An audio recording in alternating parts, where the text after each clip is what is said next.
Chapter 23. Anne comes to grief in an affair of honor. Anne had to live through more than 2 weeks as it happened, almost a month having elapsed since the liniment cake episode. It was high time for her to get into fresh trouble of some sort. Little mistakes, such as absent-mindedly emptying a pan of skim milk into a basket of yarn balls in the pantry instead of into the pig's bucket, and walking clean over the edge of the log bridge into the brook while wrapped in imaginative reverie, not really being worth counting. A week after the tea at the manse, Diana Barry gave a party. "Small and select," Anne assured Marilla. "Just the girls in our class." They had a very good time, and nothing untoward happened until after tea, when they found themselves in the Barry garden, a little tired of all their games and ripe for any enticing form of mischief which might present itself. This presently took the form of daring. Daring was the fashionable amusement among the Avonlea small fry just then. It had begun among the boys, but soon spread to the girls, and all the silly things that were done in Avonlea that summer because the doers thereof were dared to do them would fill a book by themselves. First of all, Carrie Sloane dared Ruby Gillis to climb to a certain point in the huge old willow tree before the front door, which Ruby Gillis, albeit in mortal dread of the fat green caterpillars with which said tree was infested, and with the fear of her mother before her eyes if she should tear her new muslin dress, nimbly did, to the discomfiture of the aforesaid Carrie Sloane. Then Josie Pye dared Jane Andrews to hop on her left leg around the garden without stopping once or putting her right foot to the ground, which Jane Andrews gamely tried to do, but gave out at the third corner and had to confess herself defeated. Josie's triumph being rather more pronounced than good taste permitted. Anne Shirley dared her to walk along the top of the board fence, which bounded the garden to the east. Now, to walk board fences requires more skill and steadiness of head and heel than one might suppose who has ever tried it. But Josie Pye, if deficient in some qualities that make for popularity, had at least a natural and inborn gift, duly cultivated for walking board fences. Josie walked the Barry fence with an airy unconcern that seemed to imply that a little thing like that wasn't worth a dare. Reluctant admiration greeted her exploit, for most of the other girls could appreciate it, having suffered many things themselves in their efforts to walk fences. Josie descended from her perch, flushed with victory, and darted a defiant glance at Anne. Anne tossed her red braids. "I don't think it's a very wonderful thing to walk a little low-board fence," she said. "I knew a girl in Marysville who could walk the ridgepole of a roof." "I don't believe it," said Josie flatly. "I don't believe anybody could walk a ridgepole. You couldn't anyhow." "Couldn't I?" cried Anne rashly. "Then I dare you to do it," said Josie defiantly. "I dare you to climb up there and walk the ridgepole of Mr. Barry's kitchen roof." Anne turned pale, but there was clearly only one thing to be done. She walked toward the house where the ladder was leaning against the kitchen roof. All the fifth-class girls said, "Oh," partly in excitement, partly in dismay. "Don't you do it, Anne," entreated Diana. "You'll fall off and be killed. Never mind, Josie Pye. It isn't fair to dare anybody to do anything so dangerous." "I must do it. My honor is at stake," said Anne solemnly. "I shall walk that ridgepole, Diana, or perish in the attempt. If I am killed, you are to have my pearl bead ring."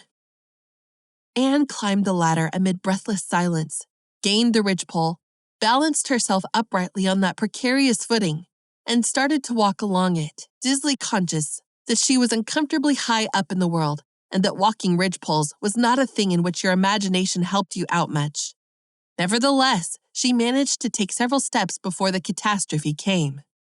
Then she swayed, lost her balance, stumbled, staggered, and fell, sliding down over the sun-baked roof and crashing off it through a tangle of Virginia creeper beneath, all before the dismayed circle below could give a simultaneous, terrified shriek.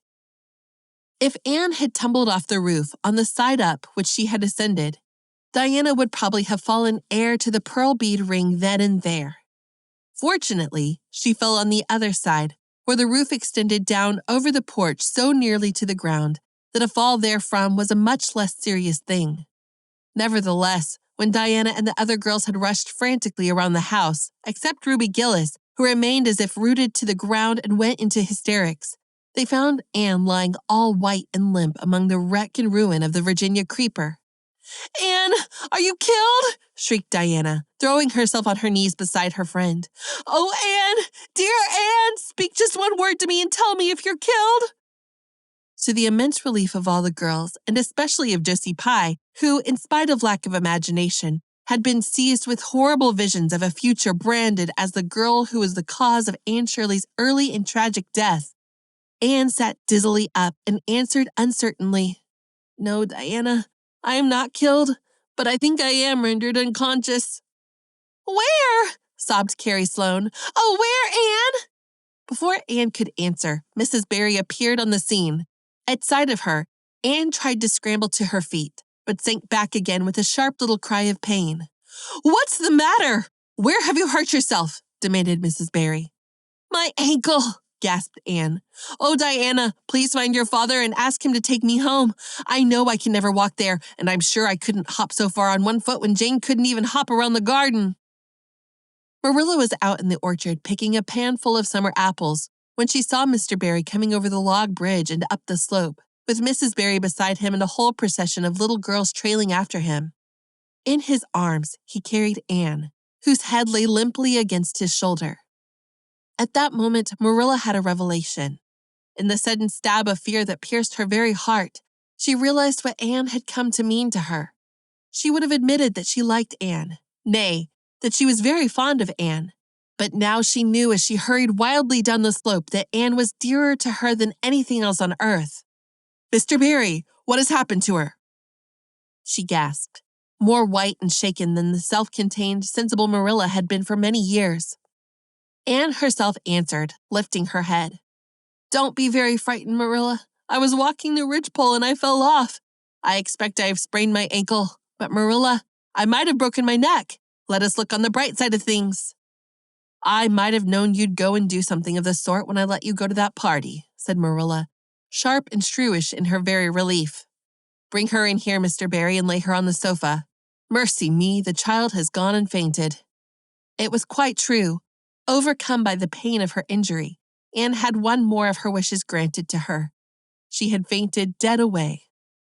Matthew, hastily summoned from the harvest field, was straightway dispatched for the doctor, who in due time came to discover that the injury was more serious than they had supposed.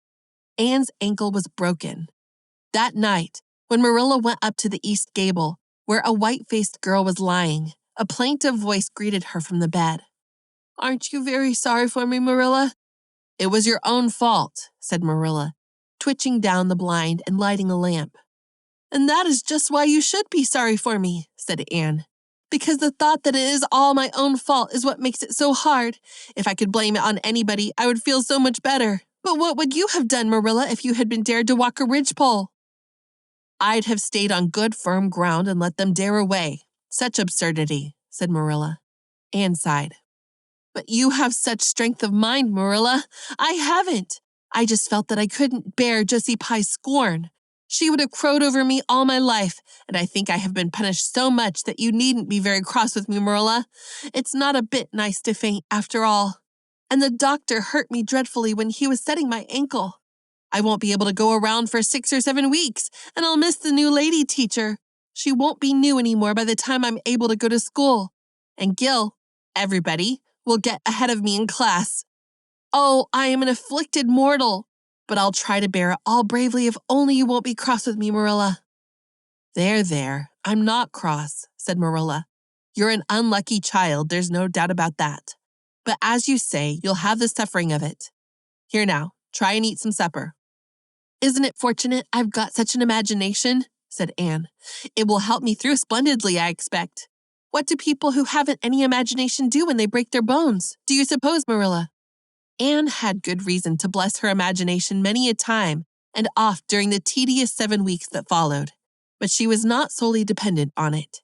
She had many visitors, and not a day passed without one or more of the schoolgirls dropping in to bring her flowers and books and tell her all the happenings in the juvenile world of Avonlea.